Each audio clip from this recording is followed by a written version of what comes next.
Bismillahirrahmanirrahim. Assalamualaikum warahmatullahi wabarakatuh. Alhamdulillah wa syukurillah wa la hawla wa la quwwata illa billah. Wassalatu wassalamu ala rasulillah Sayyidina Muhammadin ibn Abdillah wa ala alihi wa sahbihi wa mawala. Selamat pagi anak-anak. Bagaimana kabar kalian hari ini? Alhamdulillah, semoga kita senantiasa selalu diberikan kesehatan, kesempatan, dan semangat untuk terus menuntut ilmu.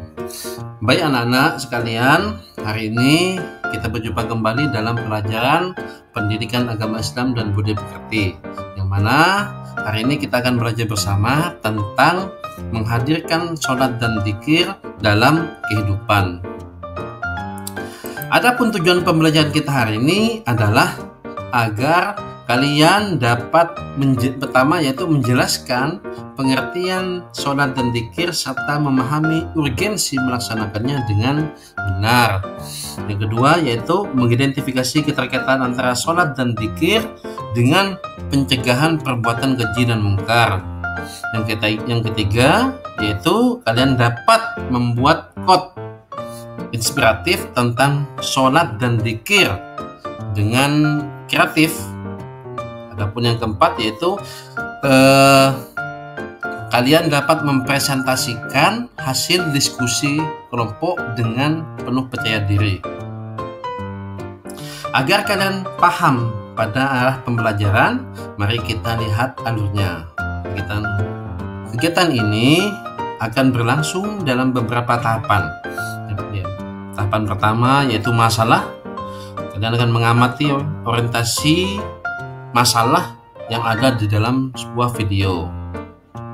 Yang kedua yaitu kelompok. Nanti akan dibentuk kelompok-kelompok. Ketiga yaitu diskusi, melakukan diskusi bersama teman.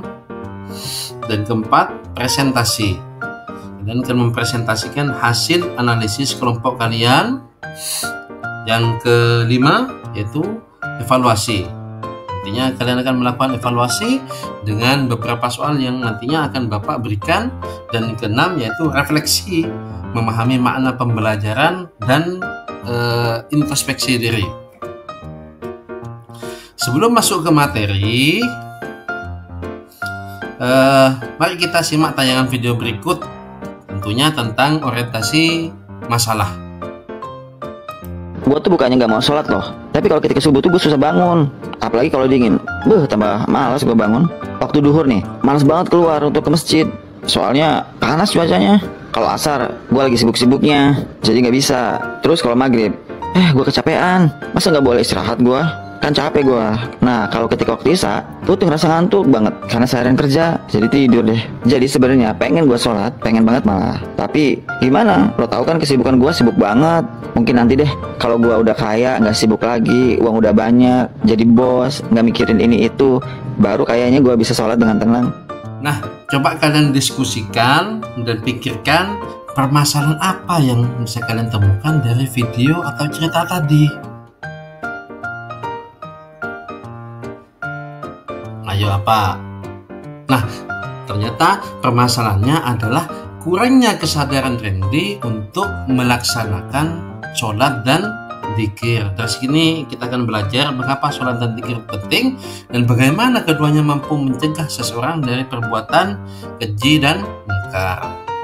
Selanjutnya, mari kita pahami lebih dalam tentang apa itu sholat.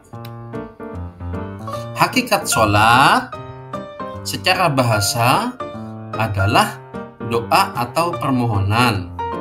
Sedangkan secara istilah merupakan serangkaian ucapan dan gerakan yang diawali takbir dan diakhiri dengan salam sebagai bentuk penghambaan kepada Allah Subhanahu wa taala. Adapun dalilnya yaitu Bismillahirrahmanirrahim.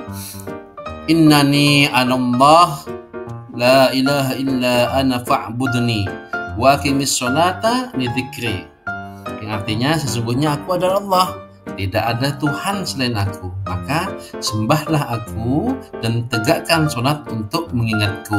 Quran surat Toha ayat 14. Setelah kita memahami sholat, sekarang mari kita pelajari hakikat tentang zikir. Baik, zikir secara bahasa adalah ingat atau mengingat. Adapun secara istilah yaitu menyebut dan mengingat Allah dengan hati, lisan, dan perbuatan. Sedangkan dalilnya yang berbunyi A'udzubillahi minasyaitonirrajim, ya ayyuhalladzina amanu dzkurullaha dzikran katsira. Yang artinya, wahai orang-orang yang beriman, ingatlah Allah dengan zikir sebanyak-banyaknya. Quran surat Al-Ahzab ayat 41. Jadi melalui zikir hati kita menjadi tenang, pikiran jernih, dan jiwa semakin dekat dengan Allah Subhanahu wa Ta'ala. Baik, sekarang kita masuk pada pembahasan inti. Bagaimana sholat dan zikir membantu kita mencapai ketakwaan. Anak-anak, sholat adalah tiang agama dan bukti keimanan seorang muslim.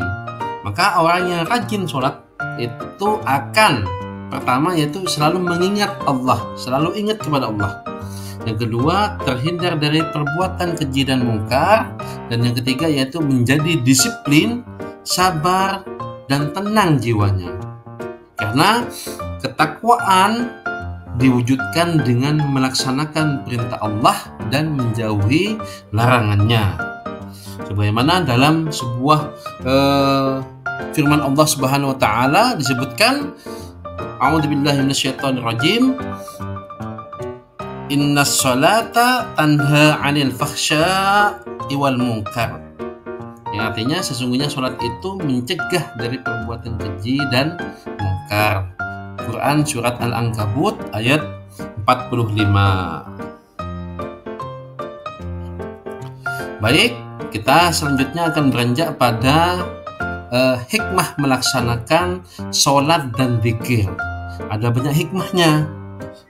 Di antara beberapa hikmah secara aspek spiritual dalam melaksanakan sholat atau mengerjakan sholat, yang pertama yaitu meningkatkan kedekatan dengan Allah Subhanahu wa Ta'ala.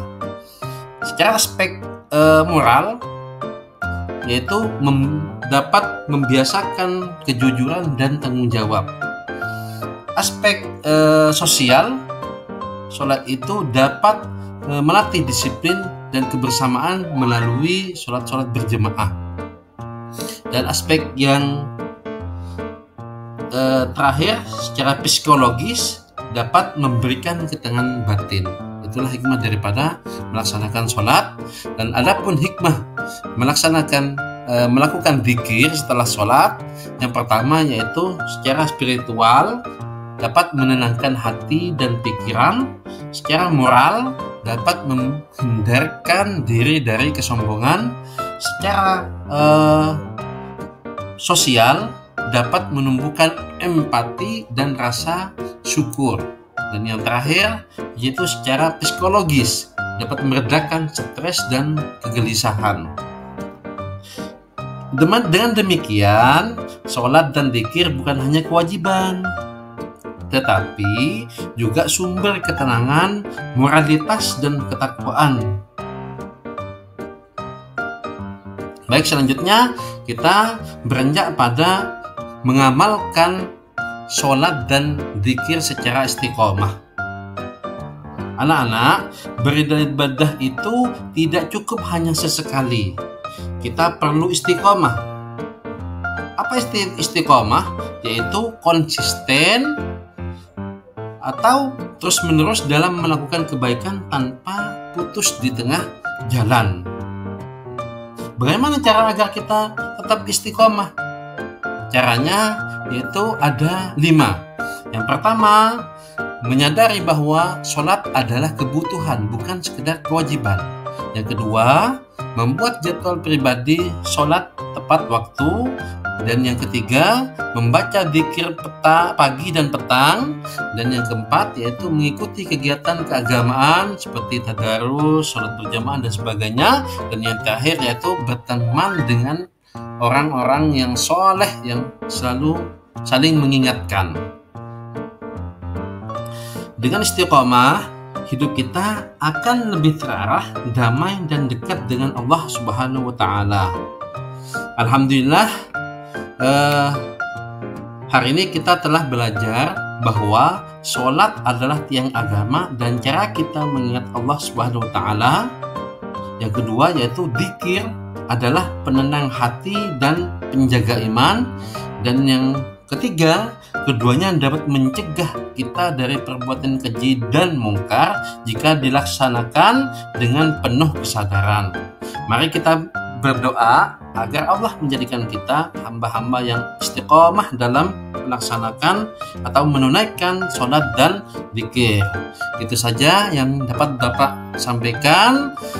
Kita akhiri pembelajaran kita hari ini dengan bersama-sama membaca kafaratul majlis. Subhanakallahumma wa bihamdika asyhadu an la ilaha illa anta astaghfiruka wa atubu ilaik. Wassalamualaikum warahmatullahi wabarakatuh.